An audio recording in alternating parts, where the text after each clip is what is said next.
Və aleykum assalam Abdullah. Sual belədir ki, bizdə Azərbaycanda belə bir misal var, deyirlər ki, insanlar biz onsuz da qılınc müsəlmanıyıq demələrinin səbəbi nədir?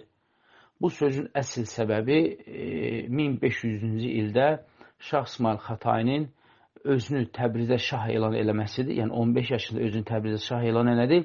Sonra isə Azərbaycana qılınc hücumuna keçdi. Yəni Azərbaycan 1500-cü ilə qədər əlhəmdülillah hamısı Azərbaycan Şafii məzhəbində edir. Yəni əhl-i-sünnə edirlər. Yəni heç bir Azərbaycanda yaşayan şiələr iddia edə bilməzlər ki, biz 1500-cü ildən əvvəl biz şiə olmuşuq. Xeyr.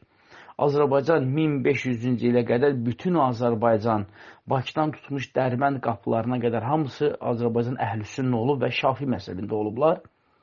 Və Şah İsmayıl Xətai 1500-cü ildə özünü Təbrizdə şah elan edəndən sonra Azərbaycanı qılınc üzünə şiəliyə çevirdi. Yəni Azərbaycanda 200 minə yaxın insan qırdı, yəni sünniləri qırdı və insanları şiəliyə qılıncın hesabına keçirtdi.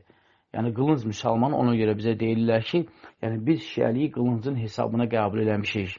Biz şiəliyi qılınc hesabına qəbul eləmişik. Ona görə bizə yaxşı olar desinlər ki, Azərbaycanın şiələri qılınc şiələridir.